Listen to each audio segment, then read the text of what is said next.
Haryana UP border पर पानीपत में बह रही यमुना नदी में बुधवार दोपहर तक 2.5 फीट पानी कम होने से किसानों ने राहत की सांस ली थी कि दोपहर के बाद धूप गायब हो गई और फिर बारिश शुरू होने से संकट बढ़ने लगा। अकेले पानीपत में यमुना का पानी 3 किलोमीटर दूर तक खेतों में घुस गया। ग्रामीणों का दावा है कि यहाँ 5000 एकड़ फसलों में 5 से 10 फीट तक पानी आ गया है। गौरतलब है कि फसलें तो तबाह हो गई, पर अब सबसे बड़ी चुनौती ये है कि खेतों में खड़े पानी को सूखने और इससे गाद और रेत निकालने में 2 से 2.5 महीने लग जाएंगे। यानी किसानों के लिए अगली फसल की बुआई की उम्मीद खत्म हो गई।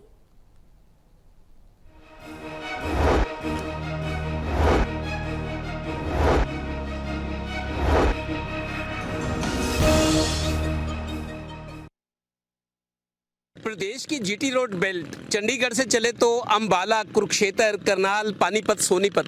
जीटी रोड बेल्ट में आज कई दिन बाद धूप निकली। आप देखिए धूप निकली हुई है, कई लोग धूप का आनंद ले रहे हैं और कुछ लोग ऐसे भी हैं चूँकि इन्हीं 6 ज़िलों से यमुना नगर से होती हुई दिल्ली होती हुई फरीदाबाद, पलवल तक जाती है। हम पानीपत में खड़े हैं। पानीपत में परसों रात से ही अब तक करीब 5000 एकड़ फसल में पानी आया। आप मेरी दाईं तरफ देखिए, ये खेत हैं। यमुना से 3 किलोमीटर हम दूर खड़े हैं। 3 किलोमीटर दूर तक पानी ने मार की है। करीब 5000 एकड़ फसल का अंदाज़ा लगाया जा रहा है कि फसल डूबी है। आपके सामने गन्ने के खेत हैं, कुछ जगह धान भी है। तो 3 किलोमीटर दूर है यमुना से जहां हम खड़े हैं। और मेरी दाईं तरफ आप देखिए, इसको सनोली की मशहूर गौशाला कहते हैं। मेरी दाईं तरफ है वो गौशाला है, शेड बने हुए हैं। करीब 2 से 2.5 हज़ार गायें यहाँ रहती है। बहुत पुरानी गौशाला है। जब कभी भी यमुना में बाढ़ आती है, गौशाला पर भी मार पड़ती है। आपके सामने देखिए, करीब 250 क्विंटल तूड़ी है, जो चारा था वो भी खराब हो गया। लेकिन गऊओं को 400-500 गऊओं को यहाँ से सुरक्षित निकाला गया। हालांकि कुछ गऊएं ऐसी हैं जिनको छत पर सहारा मिला है। तो ये चतुर्भुज गौशाला है सनोली के पास, जो डूब गई है। और खेत आप दूर दूर तक देखिए, गन्ने के खेत हैं, धान के या सब्जियां हैं। ग्रामीणों को ये खतरा है कि हमारे घरों तक पानी ना आए। फिलहाल यमुना में उतना ही पानी है जितना कल था, थोड़ा बहुत कम ज़्यादा हुआ है। आप इधर आओ, इधर कहाँ के रहने वाले हैं?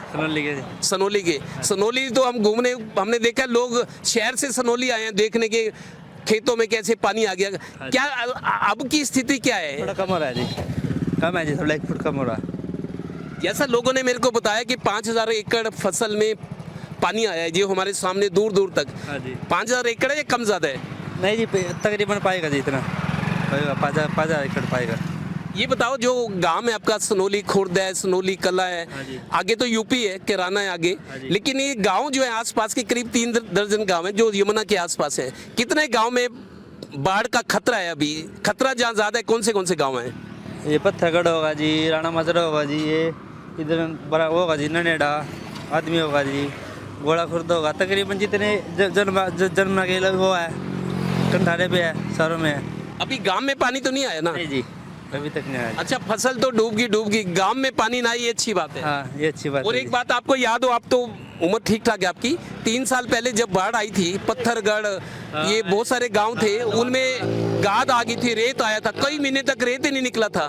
तब क्या फसल बोई गई थी? कितना नुकसान हुआ तब? ये फसल तकरीबन जीरी का तो सारा फसल होगा था जी, एक बचा थोड़ा बहुत, लेकिन फसल सारी खत्म, फसल सारी खराब हो गई थी। ये खेतों में जो पानी खड़ा है, देखो सामने, जो खेतों में मेरे को लगता है कई फीट पानी है, 8-10 फीट है। इसको सूखने में कितना टाइम लगेगा? सूखने में कम से कम 2.5-3 महीने लग जाएंगे जी, फसल खराब। अब इस फसल की, यह फसल तो मर गई, अगली फसल के पीछे फिर लेकर आने पड़ेंगे, तो दिक्कत तो है। अच्छा, ये बताओ, इतने गांव डूब के नुकसान है, रात को नींद भी नहीं आती क्योंकि घर में कहीं पानी ना आ जाए।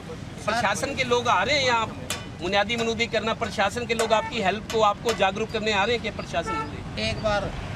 एक बार आए, एक बार कह के चले गए, उसके बाद तो हमें अपना डर है ना, हम ही जागते हैं। ये अब हमारा देहात सोता नहीं पूरी रात, पूरा रात, मतलब कभी इस साइड बंदे पे, कभी इस साइड बंदे पे। इनकी गाड़ी है पुलिस वालों की, ये तो आवाज़ लगाती फिरती रहती है, हॉर्न लगाए रहे ना। भैया अपने आप को सुरक्षित रखो।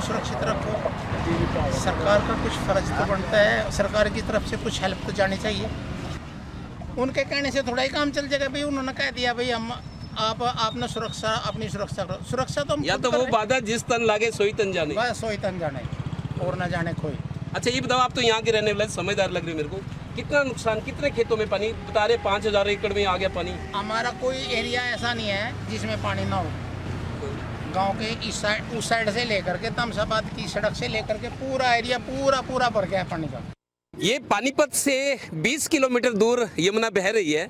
आज लगातार तीसरा दिन है यमुना खतरे के निशान पर है। हालांकि आज आप देखिए धूप निकल गई है, मौसम खुला हुआ है। थोड़ी सी उम्मीद बंधी है कि जो संकट था, बारिश लगातार हो रही थी, बारिश चूंकि धूप निकली हुई है, जाहिर है बारिश कम होगी या नहीं होगी। तो यहाँ के जो स्थानीय लोग हैं ये कह रहे हैं कि आज 2.5 फीट तक पानी में कमी आई है। मेरी उस तरफ जहाँ मैं खड़ा हूँ ये किराना है यूपी, और इस तरफ मेरी बाईं तरफ पानीपत है। यूपी और हरियाणा के बॉर्डर से यमुना निकल रही है। आप किराना के रहने वाले हैं, आप कैसे कह सकते हैं कि आज पानी कम है? कैसे पता लगा आपको? कल का निशान देखा हुआ है, उससे 2.5 फुट कम है पानी। कल 2.5 फीट ज्यादा था। तो जिस तरीके आज धूप निकली हुई है, पानी घट रहा है, थोड़ी सी उम्मीद है कि जो खतरा था शायद उससे टल गया वो खतरा टल गया। लेकिन मौसम विभाग कह रहा है बारिश तो अभी 2 दिन आएगी, 6 तारीख के बाद थोड़ा सा मौसम खुलेगा। मियाँ जी आप बताओ कहाँ के रहने वाले हैं? किराने के ही मान लो हमने भी बस। अच्छा किराने के मान ले। आपकी खेती खाती का क्या हाल है? कोई क्योंकि नुकसान नहीं इधर जो है यूपी के अंदर कोई नुकसान नहीं। हाँ हरियाणा की तरफ है जो भी है। अभी देखने आए हैं। देखो किसान का नुकसान तो बहुत है हरियाणा में भी और यूपी में भी, क्योंकि जो मिट्टी का कटाव हो रहा ना वो बहुत ज़्यादा हो रहा, तो पानी का स्तर बढ़ने की वजह से इसलिए ज़्यादा दिक्कत हो रही है। आपको बता दें कि यमुना यमुनोत्री से निकलती है। गंगोत्री और यमुनोत्री ये उत्तराखंड में है। यमुनोत्री से जो नदी निकलती है वो कालेश्वर यमुनानगर में आती है। यमुनानगर से यमुना नदी बनकर शुरू होती है। यमुनानगर, करनाल, पानीपत, सोनीपत, उसके बाद दिल्ली और फरीदाबाद, पलवल, ये 6 ज़िले हैं हरियाणा के। यमुना आपको बता दें हरियाणा की सबसे बड़ी नदी है जहाँ 12 महीने पानी रहता है, लेकिन इस मौसम में ये यमुना रौद्र रूप धारण करती है। 320 किलोमीटर में यमुना बहती है और खेतों की सिंचाई, लाखों एकड़ जो फसल है हरियाणा में, खेतों की सिंचाई और घरों में पेयजल, दुकानों में, फैक्ट्रियों में, बाजारों में पेयजल और सिंचाई का सबसे बड़ा जरिया यमुना है और 320 किलोमीटर हरियाणा से गुजरती है। तो संकट तो अभी बना हुआ है, लेकिन उम्मीद भी है कि ये 2-3 दिन का संकट है। 6 तारीख के बाद सब कुछ ठीक हो जाएगा, ये मौसम विभाग भी कह रहा है। सहयोगी श्रीनिवास के साथ Devendra Kathoria, total news, Panipat bureau.